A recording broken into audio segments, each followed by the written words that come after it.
नमस्ते, मैं हूं शिवम। अगर आपके कंधों पर घर चलाने की जिम्मेदारी है तो आप ये रिपोर्ट जरूर देखें। क्या आपने कभी गहराई से सोचा है कि जब आप कोई नया सामान ईएमआई पर खरीद कर अपने घर लाते हैं या छुट्टियों पर जाने के लिए एक पर्सनल लोन लेते हैं तो उस पैसे का असली सफर कहाँ खत्म होता है? आपको लगता है कि पैसा बैंक से आपके खाते में आया और फिर उस दुकानदार के खाते में गया जिससे आपने कुछ सामान खरीदा है। आपको यह भी लगता है कि आप अपनी लाइफस्टाइल अपग्रेड कर रहे हैं और साथ ही भारतीय अर्थव्यवस्था यानी इंडियन इकोनॉमी के पहिए को आप घुमा रहे हैं। इसी तरह से प्रसारित किया जाता है और दिलचस्प यह है कि सरकार और सिस्टम आपको यही बताता है। भारत दुनिया की सबसे तेजी से बढ़ती हुई अर्थव्यवस्था है, आपको बताया गया। डोमेस्टिक कंजम्पशन अपने चरम पर है, यह भी बताया गया। और हर त्योहार पर रिकॉर्ड तोड़ ई कॉमर्स सेल्स के आंकड़े आपकी स्क्रीन पर फेंके जाते हैं। लेकिन जो वो नहीं बताते वो है फाइलों में बंद और कमरों की डिबेट्स में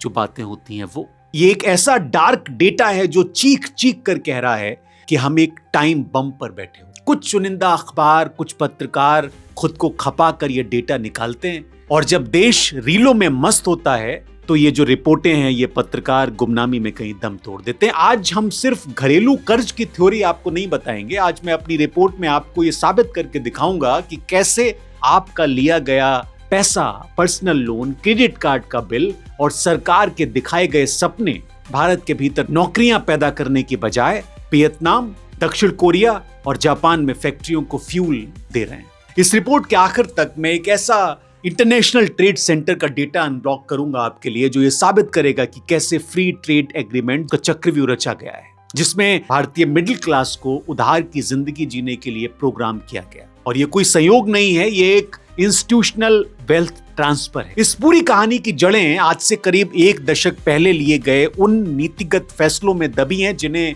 तब पॉलिसी मेकर्स ने मास्टर स्ट्रोक कहा था। 2010 से 12 के आसपास भारत ने आसियान यानी association of south east Asian Nations, जिसमें जापान और दक्षिण कोरिया जैसे बड़े मैन्युफैक्चरिंग पावर हाउस हैं, उनके साथ कई अहम फ्री ट्रेड एग्रीमेंट्स किए और इन समझौतों पर साइन करने के बाद एक अच्छी तस्वीर भारत को दिखाई गई। कागज पर इसका जो अर्थशास्त्र था बहुत ही शानदार और बेदाग लग रहा था। हम सब ने उसको उसी तरह से देखा। लॉजिक ये दिया गया कि जब हम इन देशों के साथ बिना भारी टैक्स या ड्यूटी के व्यापार करेंगे तो भारत के उद्योगपतियों को सस्ता कच्चा माल मिलेगा।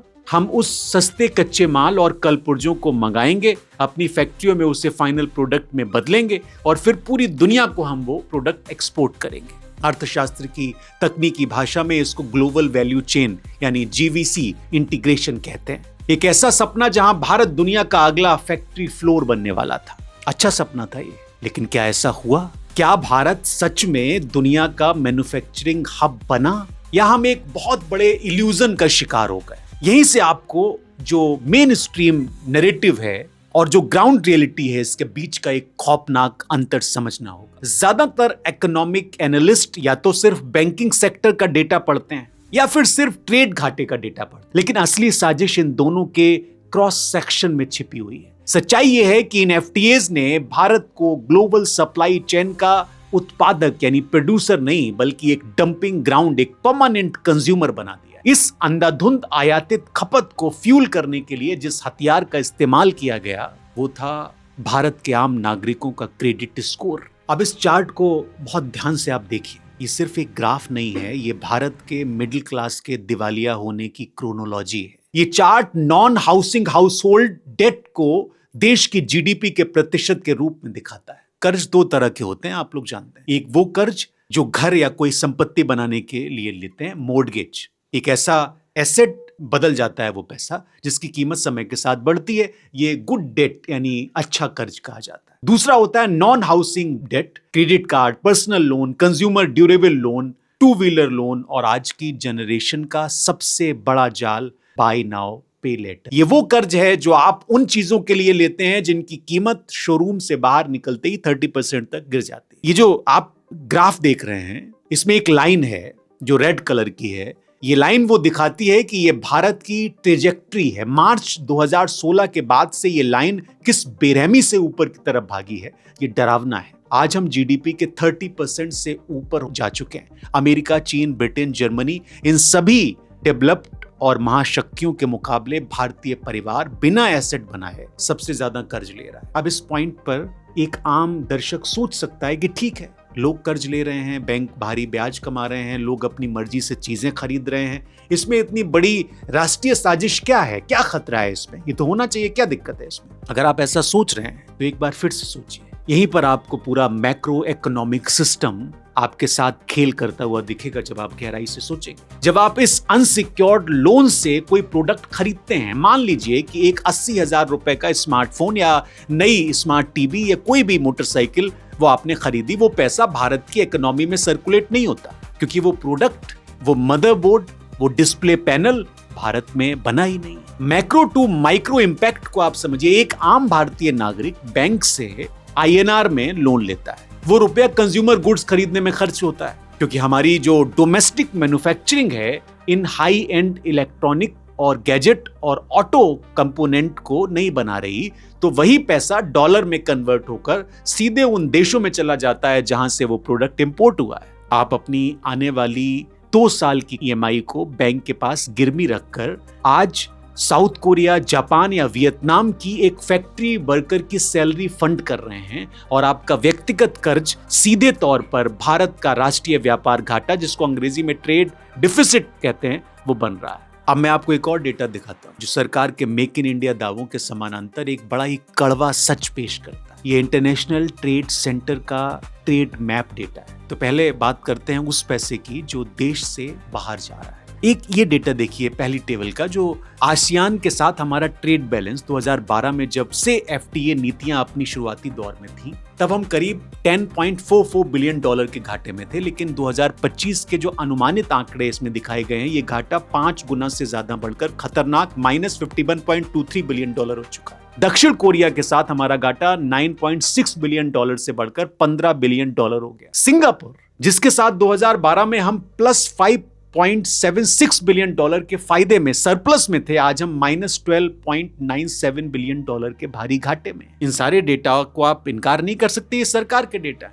उन्हीं के जरिए खंगाले गए। ये एक ऐसा पावर नेक्सस है जिसे जानबूझकर इग्नोर किया जा रहा है इस देश में, और ध्यान रीलों में डाइवर्ट किया जा रहा है। देश के भीतर बैंकिंग और फाइनेंस कंपनियां आपको 14 से 18% ब्याज पर आसानी से पर्सनल लोन दे देती है क्रेडिट स्कोर के हिसाब से, क्योंकि उन्हें शॉर्ट टर्म प्रॉफिट दिख रहा है। उधर विदेशी मैन्युफैक्चरर्स को एक ऐसा बाजार मिल गया है जो अपनी औकात से ज्यादा खर्च करने को तैयार है। लेकिन सबसे बड़ा सबूत और असली ट्रम्प कार्ड इस डेटा में दिखा हुआ है, टेबल 2। याद है मैंने आपको जब रिपोर्ट शुरू की थी तो आपको ग्लोबल वैल्यू चेन यानी जीवीसी इंटीग्रेशन के बारे में बताया था कि हम कच्चा माल लाएंगे और बनाकर वापस एक्सपोर्ट करेंगे। यही प्लान था एफटीएस के लिए। लेकिन इस टेबल का आखिरी कॉलम आप देखिए, जीवीसी इंटीग्रेशन इंक्रीज और डिक्रीज जो दिखाता है। 2012 से 2020 के बीच के इस डेटा को आप ध्यान से जब पढ़ेंगे तो इसमें पता चलेगा कि इंडोनेशिया के साथ हमारी जीवीसी हिस्सेदारी 11.67% नीचे गिर गई, जापान के साथ 12.63% नीचे गिर गई, साउथ कोरिया के साथ एक मैसिव 21.6% की गिरावट हमने देखी। और इसका सीधा और भयानक अर्थ जानते हैं क्या है? बिल्कुल आम आदमी के लिए इसका अर्थ यह है कि जिन देशों के साथ हमने फ्री ट्रेड का समझौता किया था ताकि हम उनकी ग्लोबल प्रोडक्शन नेटवर्क का हिस्सा बन सकें, उन्होंने हमें अपनी सप्लाई चेन से ही बाहर कर दिया। हम उनके लिए कलपुर्जे यानी कंपोनेंट्स नहीं बना रहे हैं, हम ग्लोबल सप्लाई चेन का हिस्सा नहीं है। हम सिर्फ और सिर्फ उनके बने बनाए फाइनल प्रोडक्ट के डंपिंग ग्राउंड बन गए हैं। हम मैन्युफैक्चरिंग नहीं कर रहे, हम सिर्फ ट्रेडिंग कर रहे हैं, और वो भी अपने ही नागरिकों को कर्ज में डुबोकर। ये दिलचस्प ये सिस्टम है। और इसके बाद जब आप ये पूरा सिंडिकेट देखते हैं तो एक मार्जिन सिंडिकेट का खुलासा होता है। यहां वो सवाल उठता है कि जो कोई भी बिजनेस न्यूज चैनल या फाइनेंशियल इन्फ्लुएंसर आपसे नहीं पूछेगा, अगर माल कोरिया, जापान और आसियान में बन रहा है और कर्ज भारत का आम हाउस होल्ड ले रहा है, तो क्या इस 51 बिलियन डॉलर के खेल में भारत का कोई फायदा नहीं हो रहा? ये सवाल तो बड़ा जरूरी है। फायदा हो रहा है, लेकिन देश का फायदा नहीं हो रहा। देश के उन टॉप कॉरपोरेट घरानों का जिन्होंने भारत के इंपोर्ट, लॉजिस्टिक और रिटेल नेटवर्क को एक अभेद्य मोनोपोली में तब्दील कर दिया गवर्नमेंट की पॉलिसी की मदद से। इस सप्लाई चेन के असली खेल को आप अगर डिकोड करेंगे तो इसे अर्थशास्त्र में स्क्रू ड्राइवर वैल्यू एडिशन यानी पेचकस वाली मैन्युफैक्चरिंग या आप इसको व्हाइट लेबलिंग भी कह सकते हैं। पहला स्टेप यह है कि ये विदेशी माल भारत में एंटर करता है। देश के सबसे बड़े प्राइवेट पोर्ट से भारत का लगभग 30% से 40% कार्गो ट्रैफिक अकेले अडानी पोर्ट हैंडल करता है। सामान के इंपोर्ट होने पर उसकी हैंडलिंग और उसके वेयर हाउस तक पहुंचने का लॉजिस्टिक्स मार्जिन सीधा इन पोर्ट ऑपरेटरों की जेब में जाता है। इसके बाद दूसरी चेन, दूसरा स्टेप, अब ये माल पहुंचता है रिटेल मार्केट में, जहां पर रिलायंस डिजिटल, टाटा क्रोमा, ये सब बड़े बड़े ई कॉमर्स वेयर हाउस लेकर बैठे हुए हैं। ये भारत की टॉप कंपनियां हैं जिनके पास असीमित कैपिटल, असीमित पूंजी है, लेकिन ये कंपनियां स्क्रैच से डीप टेक मैन्युफैक्चरिंग करने का रिस्क नहीं उठाना चाहती। ये क्या करती हैं? ये आसियान देशों, ताइवान या चीन से सस्ते फिनिश्ड गुड या सीकेडी यानी कंप्लीटली नॉकडाउन किट्स भारी मात्रा में मंगाती हैं। भारत में बस इनके पुर्जे कसे जाते हैं, ब्रांड का ठप्पा लगता है, थोड़ी सी पैकेजिंग बदली जाती है और इसे मेड इन इंडिया का, असेंबल्ड इन इंडिया कहकर आपके सामने शोरूम में रख दिया जाए। अब जरा उस झूठ से भी पर्दा हटाते हैं जो आपको हर बिजनेस मैगजीन के कवर पर दिखाई देता है। Corporate profit are at an all time high. Corporate के प्रॉफिट तो बढ़ गए, लेकिन क्या देश के युवाओं को नौकरियां मिल रही हैं? इसका भी डेटा मैं आपको दिखा। देश की 11 सबसे बड़ी दिग्गज कंपनियों में फ्रेश रिक्रूटमेंट 23-24 के 4.35 लाख से गिरकर 25-26 में सिर्फ 3,16,000 रह गई, यानी सीधे 27% की गिरावट, 1,20,000 नौकरियां गायब हो गई। ये मंदी किसी एक सेक्टर में नहीं है। आप बैंकिंग की बात करिए,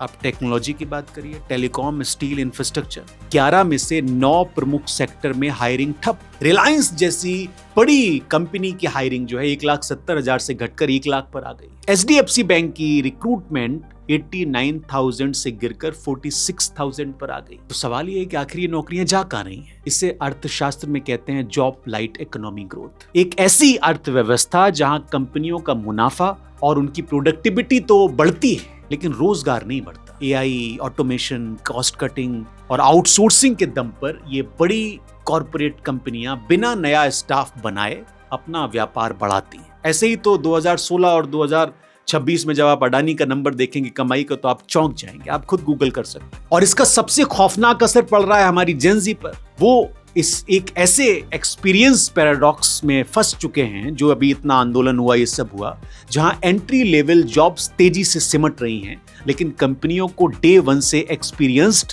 और डिजिटल रेडी लेबर चाहिए। 72% भारतीय कंपनियां अब एआई रिलेटेड स्किल्स मांग रही हैं और 9% सीधे तौर पर एआई से नौकरियां खत्म होने की बात मान रही हैं। नौकरियां पूरी तरह गायब नहीं हो रही, लेकिन उनका नेचर पूरी तरह से बदल चुका है। अब इन दोनों डॉट्स को आप कनेक्ट करिए। एक तरफ बड़ी कंपनियां फ्रेशर्स को हायर करना बंद कर रही हैं और दूसरी तरफ अनसिक्योर्ड लोन और क्रेडिट कार्ड का जाल बिछाया जा रहा है। जब युवा को फॉर्मल जॉब नहीं मिलेगी, उसकी करियर स्टेबिलिटी, घर खरीदने का सपना और वित्तीय स्वतंत्रता डिले होगी, तो वो अपनी दैनिक जरूरतों के लिए उसी अनसिक्योर्ड लोन और ईएमआई के ट्रैप में फंसेगा जिसे हमने पहले डिकोड किया था। भविष्य में बड़ी कॉर्पोरेट कंपनियां नौकरियां नहीं देने वाली। देश का रोजगार अब सिर्फ एमएसएमईज, मैन्युफैक्चरिंग, लॉजिस्टिक्स और एंटरप्रेन्योरशिप के भरोसे ही टिक सकता है। लेकिन उन सेक्टर का क्या हाल है? ये $51 बिलियन का व्यापार घाटा खुद बयां कर रहा है। तो ये है असली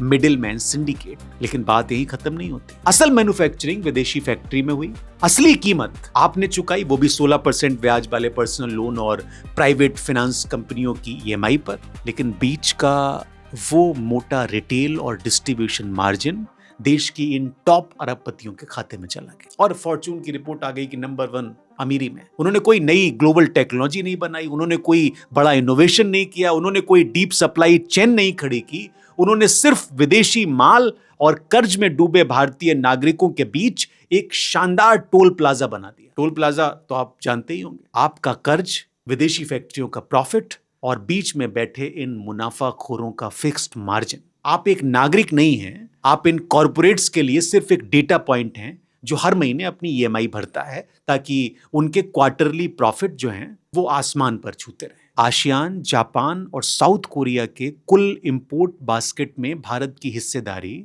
इंडियाज परसेंट शेयर जो है लगातार गिर रही है या बुरी तरह स्थिर है। जब देश में नई फैक्ट्रियां नहीं लगती या छोटी मझोली एमएसएमईज फैक्ट्रियां चल रही हैं, वो सस्ते विदेशी माल के सामने नहीं टिक पाती हैं और बंद हो जाती हैं, तो क्या होता है? नौकरियां खत्म हो जाती हैं, वेजेस या तनख्वाह नहीं बढ़ती। एक तरफ आपकी आमदनी नहीं बढ़ रही क्योंकि देश में high paying manufacturing jobs create ही नहीं हो रही, और दूसरी तरफ समाज, कॉर्पोरेट विज्ञापन और सोशल मीडिया का प्रेशर आपको नया फोन, नई गाड़ी, नया टीवी लेने के लिए मजबूर कर रहा है, महंगी शादियां करने के लिए मजबूर कर रहा है। आप क्या करते हैं? आप वापस उस पहले चार्ट पर आइए। आप अपनी हैसियत से बाहर जाकर एक और पर्सनल लोन लेते हैं या बैंक से पैसा लेते हैं। ये है वो चक्रव्यूह। भारत ऐसे ऐतिहासिक रूप से अपनी मजबूत घरेलू बचत के लिए पूरी दुनिया में जाना जाता था, और मैंने कई स्टोरीज की हैं इस पर। हमारे माता पिता ने हमें हर हाल में बचत करना सिखाया था, लेकिन आज इस कंजम्पशन ड्रिवन डेट ट्रैप की वजह से भारत की जो नेट हाउस होल्ड सेविंग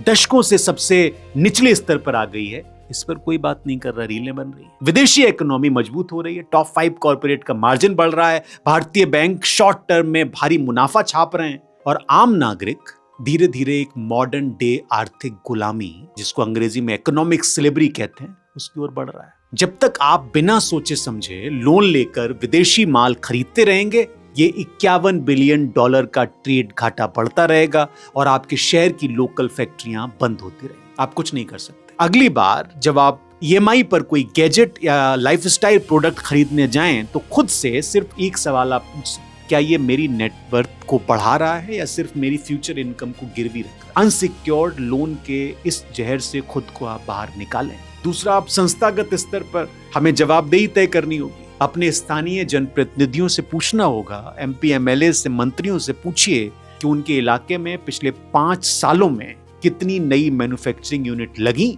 और कितनी पुरानी एमएसएमईज बंद हुई। लगी ये तो बताएंगे, बंद की नहीं बताएंगे। आरटीआई फाइल करें। अगर आपके शहर का कोई इंडस्ट्रियल एरिया या लोकल सेक्टर अचानक बंद हो रहा है, तो मिनिस्ट्री ऑफ कॉमर्स और स्टेट इंडस्ट्री डिपार्टमेंट में आरटीआई लगाइए। कारण पूछिए कि क्या सस्ते आयात यानी चीप इंपोर्ट की वजह से ऐसा हुआ है। कम से कम इतना तो किया जा सकता है। ये एक बहुत बड़ी समस्या है। अलग बात है कि 300-400 मिलियन लोग रील देख रहे हैं, लेकिन ये बड़ी समस्या है और ये सारा डेटा अवेलेबल है, लेकिन बहुत छोटी जगह पर कहीं पब्लिश होता है, कुछ चंद लोग जान पाते हैं, बाकी लोगों को इसके बारे में पता नहीं चलता। बहुत शुक्रिया। आज की रिपोर्ट में इतना ही। रिपोर्ट थोड़ी लंबी थी। कल फिर हम आपसे मुलाकात करेंगे किसी और रिपोर्ट के साथ। मैं कोशिश कर रहा हूँ कि इस तरह के जो सवाल हैं जो देश को जानने चाहिए, पूछने चाहिए, वो मैं अपनी रिपोर्ट्स में आपके लिए लेकर आता रहूं। बहुत शुक्रिया।